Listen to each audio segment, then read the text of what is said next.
جی، آج کا ہمارا ٹاپک ہے کہ کیا چاول کھانے سے، دودھ پینے سے یا دہی کھانے سے یا عرف عام میں لوگ کہتے ہیں کہ ٹھنڈی چیزیں کھانے سے ہماری کھانسی اور بلغم بڑھ جاتی ہے، کیا یہ ٹھیک ہے؟ اچھا، اس پہ سائنس کیا کہتی ہے؟ اس کی کیا کوئی سائنٹیفک ایویڈنس ہے کہ چاول کھانے سے، دودھ یا دودھ کی جو پروڈکٹس ہیں، ملک اینڈ ملک پروڈکٹس سے، یا پھر ٹھنڈی چیزیں کھانے سے کھانسی بڑھتی ہے یا نہیں؟ تو آج دیکھ لیتے ہیں کہ وہ بیماریاں جیسے کہ ایزما ہے، سی او پی ڈی ہے یا ٹی بی ہے، تو ان کا کوئی چاولوں سے یا دودھ سے کوئی تعلق ہے بھی یا نہیں؟ اب ٹی بی کی بات کر لیں تو ٹی بی کی وجہ جو ہے وہ مائکو بیکٹیریم ٹیوبرکلوسس ہے۔ اگر مائکو بیکٹیریم ٹیوبرکلوسس ہوگا تو بندے کو ٹی بی ہو سکتا ہے، ورنہ ٹی بی نہیں ہو سکتا۔ اور چاول کھانے سے یا ٹھنڈی چیزیں کھانے سے یا پھر آپ کہہ لیں کہ دودھ پینے سے یا دہی کھانے سے ٹی بی نہیں ہو سکتا۔ اور اگر آپ دودھ، دہی یا چاول روک بھی دیں تو ٹی بی ٹھیک بھی نہیں ہو سکتا، آپ کو اینٹی ٹیوبرکلوسس تھراپی لینی پڑے گی، اس سے آپ ٹھیک ہوں گے۔ چاول بند کرنے سے، دودھ دہی بند کرنے سے یا پھر ٹھنڈی چیزیں بند کرنے سے ٹی بی ٹھیک نہیں ہوگا۔ اب اگر بات کر لیں سی او پی ڈی کی، تو سی او پی ڈی اسموکنگ کرنے سے، تمباکو نوشی کرنے سے، یا گھر میں اگر آپ کے لکڑیوں والا چولہا ہے جس سے دھواں مسلسل آپ کی طرف آتا ہے اور آپ ایکسپوزڈ ہیں اس کی طرف، تو اس سے ہوگی۔ یا پھر آپ کو موروثیت میں اگر آپ کے لنگز پوری طرح سے ڈیولپ نہیں ہوئے اور جلدی آپ کے لنگز بوڑھا ہونا شروع ہو گئے، ایجنگ ہو گئی ہے، تو آپ کو سی او پی ڈی ہوگی۔ اور کوئی چاول کھانے سے سی او پی ڈی ورس نہیں کرے گی۔ اور اگر آپ نے چاول بند کر دیے لیکن سگریٹ بند نہ کیے، آپ نے دودھ بند کر دیا، دہی بند کی اور سگریٹ بند نہ کیے، تو آپ کی سی او پی ڈی بھی ٹھیک نہیں ہوئے گی۔ اسی طرح ایزما کے بارے میں ہے۔ اب ہم دنیا پوری کو دیکھیں اگر، تو پاکستان کے کچھ حصے جیسے کہ کشمیر میں لوگ چاول 3 دفعہ کھاتے ہیں۔ اسی طرح اگر آپ بنگلہ دیش کو دیکھیں، ملیشیا کو دیکھیں، انڈیا کے بہت سے حصوں کو دیکھیں، چائنا کو دیکھیں، جاپان کو دیکھیں، تو وہاں پہ لوگ چاول دن میں 3 دفعہ کھاتے ہیں۔ تو اب اگر آپ ریسرچ کریں تو دیکھیں کیا ان میں کھانسی اور بلغم کا رجحان ہم سے زیادہ پایا جاتا ہے؟ اگر ایسا ہوتا تو اتنے کروڑ لوگ جو دن میں 2 یا 3 دفعہ چاول کھا رہے ہیں، تو ان کے ہاں تو سانس کی بیماریوں کا ایک بہت بڑا مسئلہ ہو جاتا، لیکن ایسا بالکل نہیں ہے۔ تو اس چاول کھانے سے عام طور پہ ایسا کچھ نہیں ہوتا، لیکن بہت سے لوگ ہمارے ہاں اس ایک غلط فہمی میں مبتلا ہوتے ہیں کہ چونکہ میں نے چاول کھائے تھے اس لیے میری بلغم میں اضافہ ہو گیا۔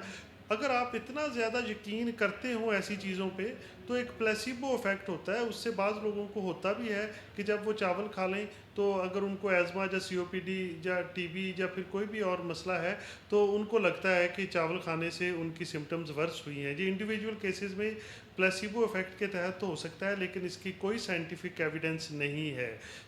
اگر اس کی کوئی سائنٹیفک ایویڈنس ہوتی تو سی او پی ڈی میں خاص طور پہ جو دھوئیں اور تمباکو نوشی سے سانس کی بیماری ہوتی ہے، تو اس میں گولڈ گائیڈ لائنز کبھی ریکمینڈ نہیں کرتی۔ گولڈ ہے global initiative against obstructive lung disease, وہ کہیں پہ ریکمینڈ نہیں کر رہی کہ آپ چاول چھوڑ دیں، آپ دودھ چھوڑ دیں، آپ ملک کی پروڈکٹ چھوڑ دیں۔ اسی طرح ایزما کی گائیڈ لائنز ہیں جینا، گلوبل انیشیٹو اگینسٹ ایزما، وہ کہیں پہ ریکمینڈ نہیں کر رہی کہ آپ چاول چھوڑ دیں، آپ دودھ چھوڑ دیں یا آپ ٹھنڈی چیزیں چھوڑ دیں۔ تو ان سے ایز سچ کوئی فرق نہیں پڑتا۔ اگر آپ الرجی کا دیکھیں تو چاول کوئی ایسا فوڈ نہیں ہے جس سے بہت زیادہ الرجی ہوتی ہے۔ کچھ فوڈ ہیں جن سے الرجی زیادہ ہو سکتی ہے، جیسے شیل فش ہے، جیسے بعض اور سی فوڈز ہیں، نٹس ہیں، ایون ویٹ جو کہ گندم، وہ چاولوں سے زیادہ الرجی کر سکتی ہے۔ چاول سب سے کم الرجی کرنے والی چیزیں ہیں۔ اگر آپ بات کریں کہ یہ بلغم اور کھانسی ہوتی کیوں ہے، تو اس کی اگر کاز آپ دیکھیں تو انفلیمیشن اور انفیکشن، یا پھر جو ہے کہ امیونٹی یا امیون رسپانس جو ہے، یا ایئر ویز کی ہائپر ریئیکٹیویٹی جو ہے، وہ بلغم پیدا کر سکتی ہے۔ اب اس کو ذرا تفصیل سے دیکھتے ہیں۔ اگر آپ کو انفیکشن جیسے کہ وائرل انفیکشن ہوا ہے، فلو ہو گیا ہے، تو فلو کے بعد آپ کو بلغم پیدا ہو سکتی ہے، کھانسیاں ہو سکتی ہے، زکام ہو سکتا ہے، اور آپ کی سپیوٹم پروڈکشن ہو سکتی ہے۔ اسی طرح اگر آپ کو بیکٹیریل انفیکشن جیسے کہ آپ کو اگر اپر ریسپریٹری ٹریکٹ انفیکشن ہو گیا ہے یا آپ کو نمونیا ہو گیا، تو اس میں آپ کو کھانسی آ سکتی ہے، بلغم آ سکتی ہے، لیکن اس کا کاز انفیکشن ہے۔ اسی طرح ٹی بی میں آپ کو جو کہ مائکو بیکٹیریم ٹیوبرکلوسس سے ہوتا ہے، آپ کو کھانسی ہو سکتی ہے، آپ کو بلغم ہو سکتی ہے، اور آپ کی کھانسی اور بلغم میں اضافہ ہو سکتا ہے، لیکن کھانے پینے والی چیزوں سے بالکل نہیں ہوتا. تو اس میں سمجھنے کی ضرورت ہے کہ اس کی کوئی سائنٹیفک ایویڈنس نہیں ہے. اب ایک بات کریں گے کہ بعض اوقات دیکھا گیا ہے کہ ٹی بی والے پیشنٹ کو ہمارے ان کے جو لواحقین ہیں، مریض خود بھی یہ چاہتا ہے، وہ دودھ دہی بند کرنا چاہتا، وہ چاول نہیں لینا چاہتا. چلو چاول تک تو بات سمجھ آتی ہے کہ وہ کاربوہائیڈریٹ ہیں، تو کاربوہائیڈریٹ کے سورسز اور بھی ہیں، لیکن ہمارے جیسے علاقے میں جہاں کی غربت بہت زیادہ ہے تو لوگوں کے پاس پروٹین کا کوئی سورس نہیں ہے. اب ٹی بی میں کیا ہوتا ہے کہ لوگوں کا وزن کم ہوتا ہے، مال نیوٹریشن ہوتی ہے کہ وہ بیچاروں کے اگر آپ مسل میس دیکھیں تو مسل کی ویسٹنگ ہوئی ہوتی ہے، مسل کمزور ہوتے ہیں، تو ان کو پروٹین چاہیے ہوتی ہے. اب پروٹین ہمارے دیہی علاقوں میں دودھ نسبتاً آسانی سے لوگوں کو مل جاتا ہے اور وہ افورڈ بھی کر سکتے ہیں، اور بعض تو اپنا ان کے پاس دودھ ہوتا ہے، اپنی انہوں نے گائے بھینس بھیڑ بکریاں رکھی ہوتی ہیں تو وہ اپنا دودھ پی سکتے ہیں. تو اگر ہم پابندی لگا دیں گے تو ان کے پاس ایک پروٹین کا بہترین سورس جو ہے اس سے وہ بیچارے ہاتھ دھو بیٹھیں گے.